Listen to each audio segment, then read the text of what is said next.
Alrighty, so this is a little Australian Shepherd dog that I got in yesterday for some anxiety. He's got some confidence issues, some insecurities and stuff like that. Apparently at home he's relentless on the barking. Come here.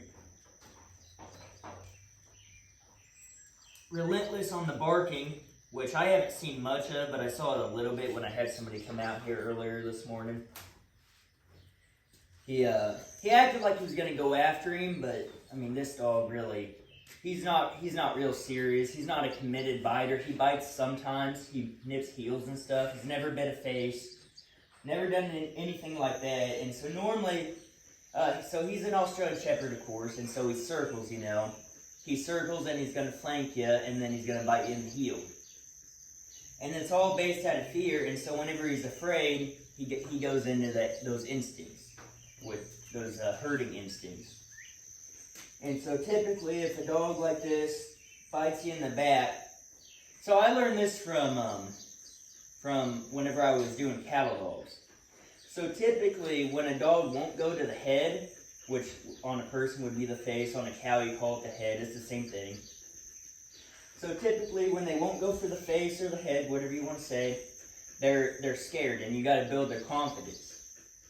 And so the reason that he gets afraid and he'll go to the back, he's afraid, and so he'll bite you right here, and then you turn around and he just runs off. So it's just like it's like bang, and then you turn around and he's like, oh shit, and he runs off. He's not really afraid of me. That right there, what I just did, was something that would have probably scared him yesterday. Come here. And so he's kind of here, and we're going to build up his confidence. He's already got pretty good obedience, but we're going to build up his confidence a little bit, maybe do some agility stuff. And he's a dog that needs a job. He's working lines, working bloodlines. That's what he was bred for, and I guess he just didn't turn out or something. And so they got rid of him, and I guess he had the shit kicked out of him a lot whenever he was younger. For, I guess, just acting a certain way. Probably what happened, and I don't know, but I would guess he was a low-confident dog, and the owner was getting pissed off at him and would kick the hell out of him whenever he was afraid, whenever he wouldn't, probably the same thing like I just said, when he wouldn't go to the head. And an Australian Shepherd, typically an Australian Shepherd, it's a little bit hard sometimes to get them to go to the head. And so they're more healing dogs than anything. And so I mean, hell, if you wanna have a dog that's gonna go to the head, get a Kelpie or a border collie or a hanging tree dog, something like that. Get some, or a healer or something. Yeah, something like that. Don't get a Aussie. You can get an Aussie if you're gonna work goats or sheep or something. You know, these are not the type of dogs if you want to work rough and tough cattle. You don't want that. The only thing you're going to do is destroy him. The first time he gets slammed in the face by a cow or kicked or whatever, that's just going to destroy his confidence, and that may have been what happened. Or it might have just been he lacked confidence just in general already, and the owner was kicking the shit out of him for it. Just something like that. I can tell something went on with this dog. I mean, maybe he wasn't confident in the beginning, but I can tell that something else happened to make it worse. So he's got an e-collar on him right now. That's just because I didn't want to take it off. He was in the crate. He was barking in the crate and being all crazy, so I put it on him, and that made him quit barking. I didn't even have to press the button. He just knew what it was. So he's obviously had one of them on before.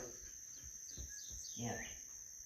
He's pretty chill with me. This morning, like I said, it was actually my dad that came out here. And my dad walked up to the fence, and he went after my dad. And my dad kind of hollered at him, which I don't typically want to do. But my dad has this thing where he gets kind of afraid of a dog that barks. Whereas me, I know the difference between a fear bark and like I'm gonna bite you bark, like a real I'm gonna bite you, like a committed bite. Not like what he's doing. He just and then runs off. I'm talking about ripping and tearing, like, urgh. Those are the kind of barks that I get I'm a little bit more cautious about, because I know how the dog's gonna bite typically because of the way they bark. I know exactly if they're gonna bite, what the bite's gonna be like, etc. If it's gonna be a good committed bite, or if the dog's just gonna fear bite and run away. I typically can tell. Usually, every dog is different, but usually I can tell. So she said that he hasn't had much leash work, so he acts like he doesn't want to pull, so maybe he's had some leash work. But she said that she wants him to be mostly an off-leash dog, and so we're gonna have to do some environmentals with him, and we're gonna keep him away from people in the beginning, just because I don't know what he's gonna do. I can guess what he's gonna do, but I don't know. And usually I'm like 98% right. But I mean, that extra 2%, you don't want to mess with that extra 2%. You want to be 100%. So we're gonna start far away, out in the parking lot and stuff. We may get him out there right away. We may take a couple weeks, whatever. It just depends on how he is. All right, so I'm gonna walk him around a little bit, and we'll see how he does, and then I'll probably end the video after that. We'll see what he does. All right, he's kind of walking off on me. He knows not to really pull, but he's kind of walking off. So he doesn't have. There's no heel on him, I guess. I'll say heel just to see. Heel. No heel. He understands the pressure though. That's one thing that the cowboy guy that had him would have taught him is pressure, because that's how they learn about like moving stock and stuff, is through pressure. So I can make him go anywhere I want. But let's see if I can put him into a set just with pressure, just to see where he's at. Because I can already tell that this is going to be a dog that's going to respond to pressure, and that's probably going to be the way to train him. But this is the first actual training day. Yesterday we had some stuff. Yesterday the only training that we did was I corrected him because he got into a fight with another dog. That was the only training that we did. I'm going to let this truck go by, and then I'll talk again. Alright. So like I said, pressure. That's going to be the thing to do with this dog. Alright, so I'm going to try to bring him into a set with just pressure, see what he does. Good boy. Typically, most dogs will understand that for the set. Usually the trouble is making him lie down, and this dog knows how to lie down, but she said it kind of sketches him out, and I understand that because this low behavior, that's a very vulnerable position. He'd lay down with me. That's a very vulnerable position, and so that's one of the things that I use for if I'm having a hard time getting a dog to come to me. I'll get down low, and then they feel more comfortable because I'm in that vulnerable position, right? So that's actually the reason that he doesn't want it down, because he's worried that he's going to be vulnerable and you're going to be able to get him, which is probably from getting the shit kicked out of him by another human. That's probably what caused it. Isn't that right, buddy? Yeah, so let's see if he'll just... that was a random down that he just did, just because I got down, but we'll see if he'll do it on command. Rocky, down. Down. He doesn't know the verbal, apparently. Rocky, down. Down. Let's try this. She said that she started teaching him, but hadn't fully gotten it done yet because he's kind of fearful about it, like I said. So he may just be in this stage. So we'll see what he does. Rocky, down. Yeah, there we go. Good boy. He's pretty comfortable around me. I guess if you want to get the true fear with the downing, since he's confident around me, we may have issues whenever we go out in the public, and you guys may see videos on that. His owner will maybe I'll have her comment on there, just to kind of explain how he was before. I'll have her comment on this video, and that way you guys can get kind of an impression of what he was like before, without actually seeing it, because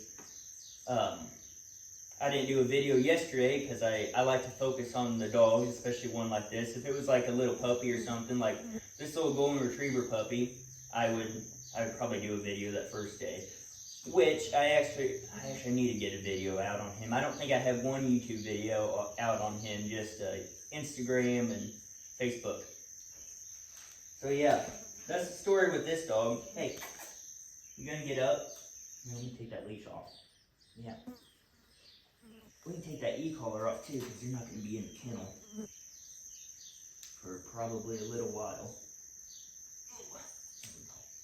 Yeah.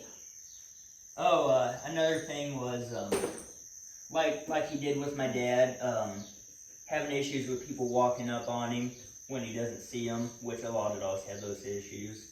So that's going to be one thing. So if anybody is living in this area where I live, King City, Missouri, so that'd be King City, Union Star, Stainberry,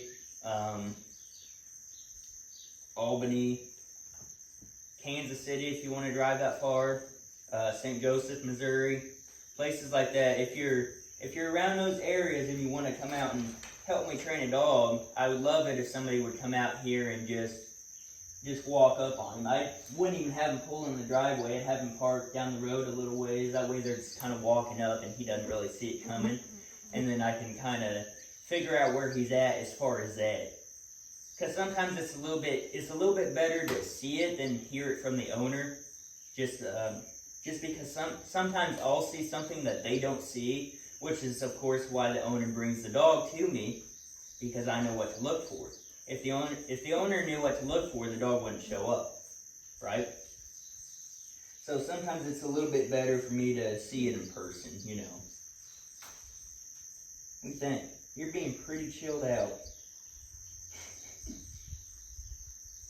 Yeah, good boy. Alright, that's the end of this video. I'll see y'all later.